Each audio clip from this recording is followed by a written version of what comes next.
Эрүүл мэндийн анхан шатны үйлчилгээний тулгуур баг нь болсон өрхийн эмнэлэг Монгол улсад үүсэж хөгжсөний 25 жилийн ой энэ жил тохиож байна. Энэ хугацаанд өрхийн эмч, совилогч, ажилчид олон зуун иргэнд анхан шатны тусламж үйлчилгээг хүргэж, өнөөгийн өрхийн эрүүл мэндийн төвийн өнгө төрхийг тодорхойлоход хувь нэмрээ оруулсан билээ.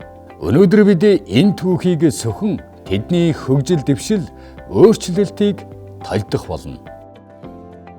Монгол улсын засгийн газар 1999 онд өрхийн эмнэлгийг зохион байгуулан ажилуулах тухай 149-193 дугаар тогтоол, 2000 онд 72 дугаар тогтоолуудаа тус баталсан нь тухайн үеийн эрүүл мэндийн салбарт томоохон өөрчлөлт байлаа. Ийхүү Азийн хөгжлийн банкны дэмжлэгтэйгээр 2000 оны 1-р сарын 1-ний өдрөөс эхлэн Дорноговь, Ховд, Хөвсгөл аймагуудад болон нийслэлийн Сүхбаатар, Баянзүрх, Хан улд дүүргүүдэд анхны өрхийн эмнэлгүүдийг байгуулан ажиллуулжээ. Тэр үед ингээд сонгуул шиг юм болж илаа. Бид нар чинь тухайн үед одоо сонгуул гэхээр л нэг хүний зурагт туудсан гэдэг айлаар тардаг гэж ойлгож байсан шүү дээ. Тэгэхэд чинь 4 эмч байхад 4 эмчийн зурагтай.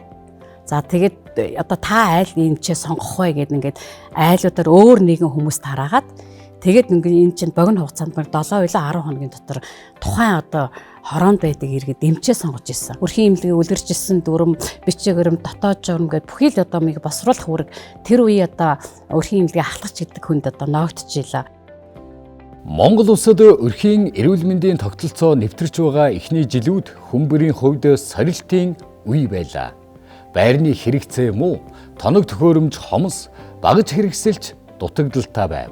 Гэсэн ч тухайн үеийн эмч ажилчид энэ бүх бэрхшээлийг үл тоон, өвчтөн үйлчлүүлэгч нартаа анхаарал хандуулан эрүүл мэндийн анхан шатны тусламжийг цаг алдалгүй хүргэхийн төлөө зүтгэж байжээ.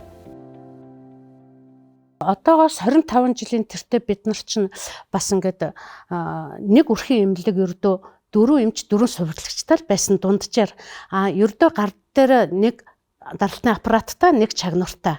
Яг одоо 25 жилийн өмнө бол яг л тийм байсан. Тэгэхэд бид нар бол нөгөө өрхийн эмнэлгийн машин гэж юм бол байхгүй. Би тэр цаатлын одоо яамгийн эцсийн 8 дахь хороонд ажиллаж байхад одоо тэрнээсээ цаашаа сонсголонгийн гүүр гэхээр бас тодорхой хэмжээний зайтай шүү дээ. Тэгээд тэр цаатлын сонсголонгийн гүүр хүртэлх хүн амыг би хариуцж сувилагчтайгаа хамт цайны цагийн дараа хоёулаа цонхоо үрээд явган хүүхдүүдээ хүмүүсээ хөгштөө жирэмсэнгээ үзчихэд ингээ буцаад ирэхэд ороо 5 цаг болдог байсан. Тэгээд тэрийг ерөөсөө бид нар ингээд машингүй юм аа, хэцүү юм аа, хол юм аа гэж ерөөсөө бодохгүй тэрийг маш сайн өөрийнхөө ажил үргээ аягүй сайн гүйцэтгэжэндэ гэж одоо тэрэндээ аягүй аз жаргалтай ажиллаа хийгээд ирдэг байсан үе маань бас төөх болоод үлдсэн байна. 2000-ад оны үед өрхийн эмнэлэг гэж чухам юу болохыг иргэд төдийлөн сайн ойлгодгүй байсан ч тэдэнд хамгийн ойр, үр дүнтэй тусламж үзүүлэх зорилготой гэдгийг эмч нар өөрсдийн ажил үйлсээрээ харуулж чадсан юм. Тухайн үед өрхийн эрүүл мэндийн тогтолцоог анхлан нэвтрүүлсэн газруудын нэг бол Хан улд дүүрэгт 12 өрхийн эмнэлэг ашиглалтанд оржээ. Нийт 92 эмч, совилогч, дунд мэргэжилтнүүд тус дүүргийн 120,000 гаруй иргэнд эрүүл мэндийн тусламж үйлчилгээг хүргэдэг байлаа. Өнөөдөр энэ тоо 3 дахин нэмэгдэж 320 эмч, ажилчид 300,000 гаруй хүн амд үйлчилгээ үзүүлж байна. Өрхийн эмнэлгийн одоо ажилчдын одоо тэр эмч совилогч нарын ажиллаж байгаа тэр хүмүүсийн хамгийн гол чухал юм маань нөгөө иргэдээ маш сайн мэддэг. Одоо бүр энэ гэр бүлд хэн амьдардаг, хэн хаашаа явлаа, яалаа ийлээ гэдэг энийг бол бид нар өрхийн эмнэлгийн хамгийн гол онцлог юм маань энэ байдаг.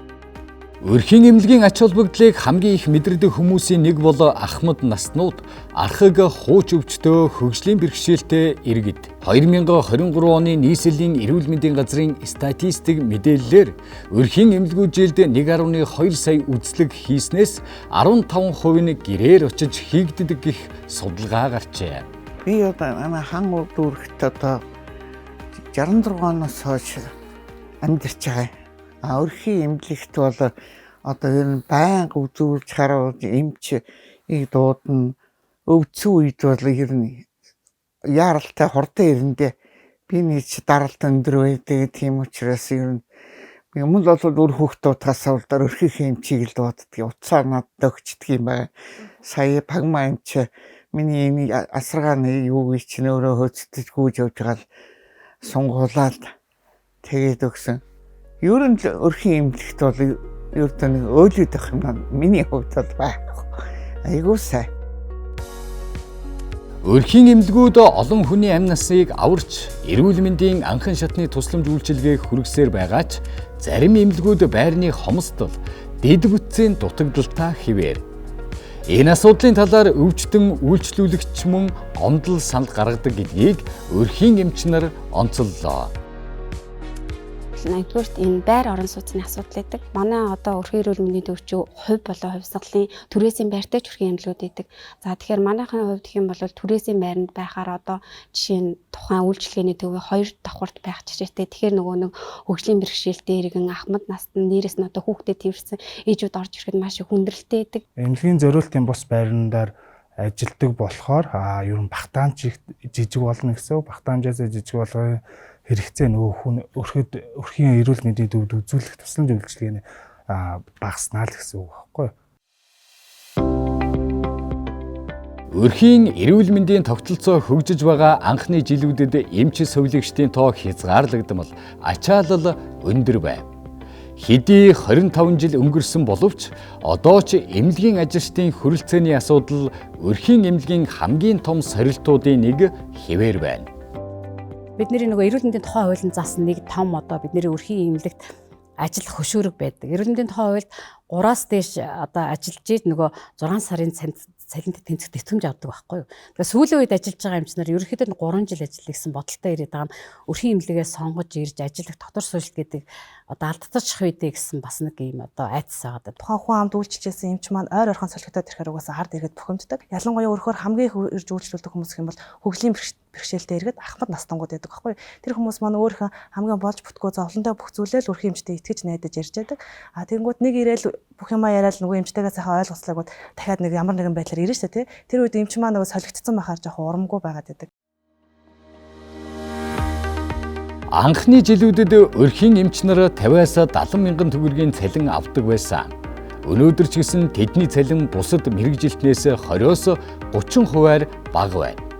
Өрхийн эмнэлгийн санхүүгийн хүрэлцээгүй байдал төсвийн хязгаарлалт зэрэг нь дээрх хүний нөөцийн асуудалтай ч холбоотой гэдгийг эмч нар дурдсан юм. Хэдийгээр бид нар одоо ингээд 2 төрлийн их усүрээр санхуужаад үйл ажиллагаа явуулж байгаа. Нэг иргэнд ногдох санхуужилт, нэг нь өргөн төрлийн тусламж үйлчилгээ гүйцэтгэлээр санхүүжиж байгаа ч гэсэндээ одоо сүүлийн жилүүдэд маань энэ тариф маань бас яг хэрэгцээ шаардлаганд тулсан хэмжээгээр бас орохгүй байгаа. 2-оос 3 удаа юмудаа одоо 25 жил болоход нэг иргэний зардал нэмэгдсэн. Одоо 2019 онд хамгийн сүүлд нэг иргэний зардал нэмэгдсэн. Одоо ингээд жилээс жилд ингээд яваад бидний тусламж үйлчилгээ өргөжөөд ингээд байгаа болохоор бас бидний санхүүжилт хүрэлцээ маш муутай байхгүй юу? Бидэрт одоо энүүгийн инфляц таарсан ийм хэмжээний санхүүжилт өгчих юм бол яг өөрсдөө ажиллаж байгаа эмч эмнэлгийн мэргэжилтэнгүүдээ тэднэртээ өөрсдийнхээ хэрэгцээ шаардлагад хангасан одоо нарийн мэргэжлэр одоо ингээд сургаад өөрийнхөө ажлын байран дээр доктор сурчтай удаан ажиллах энэ нөхцөл бололцоог бүрдүүлэхэд айгүй чухал юм аа гэж бид нар бол хардаг. Хэдий тэд энэ мэт асуудлуудаа тулгарч байгаа ч сайжруулалт, шинжилэлтийг хийсэн хэвээр. Сүүлийн жилүүдэд л гэхэд хан улдүргийн өрхийн эмнэлгүүдэд орчин үеийн техник, тоног төхөөрөмжүүд нэвтэрч үйлчилгээний чанарыг сайжруулах чиглэлд ахиц гарсаар байна. Өөрсдийн хүрээний хүн амаа ер нь бол өөрсдийнхөө өвчлөлийн байдлыг харахад энэ болж игэл лавлгаар шатлруу бага явж хаалга барах үйлчлэгээ илүү хийх бид нар эмэлзэж ажилтдаг л да. Түүний нэг жишээ нь бол нэг 3 жилийн өмнөөс эхлүүлээд ер нь өөрийн ажлын байран дээр бас нэг тодорхой хэмжээний лабораторийн тоног төхөөрөмжүүдийг ажилуулад эмч мэргэжилтэнгүүдийг бэлтгээд ингээд бас нэг дүүргийн эмнэлгийн ачааллыг одоо багасгах одоо тухайн иргэнээ чирэгдүүлэхгүй байх ийм арга хэмжээнүүдийг ажлын байран дээр авч хэрэгжүүлээ явж байгаа. Сүүлийн үе одоо AI төхөөрөмжүүд байна шүү дээ. Жишээлбэл амаа хузууны хавдрыг илрүүлэх одоо дижитал одоо эрентгэ аппарат гэдэг энэ одоо тоног төхөөрөмжүүдийг хүртэл өрхийн эмнэлгүүд өнөөдөр иргэдэд үйлчлээ явж шүү дээ.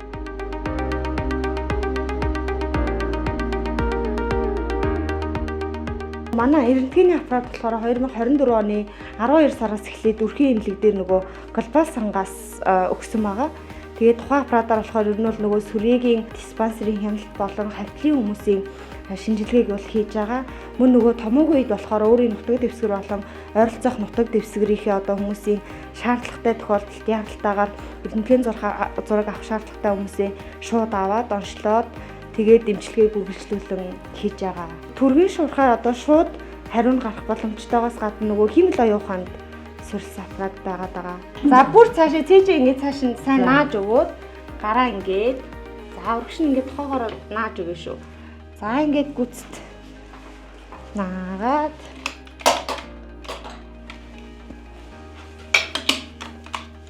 за амсгалаад түгжээд за хэвээ амсгалаарай. Анхол дээр үед бол зүгээр үзэл нэг зүрхний бичлэг хийгээл нэг тиймэрхүү нэг гэрэл тараал нэг тиймэрхүү таруу байсан. Одоо бол ерөөдөө янзыг сайхан одоо ирээд ингээд зүрхний бичлэг хийгээд авчиж जैन юу сахараа үзчихэж जैन ирээд имтрэга хийчихэж जैन дотроо бол одоо бүх юмнууд нь байж байгаа юм чи эмнэлэг дотор тийм тэр нь бол одоо сайхан хуучныг бодвол үнэхээр сайхан бас. Өрхийн эмч нар бол өвчтөн үйлчлүүлэгчтэй хамгийн ойр харилцаж амьдралынх нь салшгүй нэг хэсэг болж байдаг. Тиймээс ч өрхийн эмнэлэг болоо зөвхөн эрүүл мэндийн үйлчилгээ үзүүлэх газар төдийгүй зүрх сэтгэлээ зориулсан хүмүүсийн ажиллах орчин юм. Өрхийн эмнэлэгт ажиллах ер нь давуу тал нь гэвэл эмч хүний хувьд бол айгүй их өөрийнхөө ур чадварын хувьд бол ахих шатна гэж ойлгодог. Яагаад гэвэл нэгт өрхийн эмнэлгээр болохоор зөвхөн нөгөө энийг үзнэ, тэрийг үзнэ гэсэн юм байхгүй, жирэмсэн гэж үзнэ, ханаа тамуу хүүхдээ ээж үзнэ, ерөнхийдөө халдвар төвчнөө чинаа тэгэж бүх шатлалын юмуудыг ерөнхийдөө хийж чадах ур чадвартай болох юм болов уу гэдэг.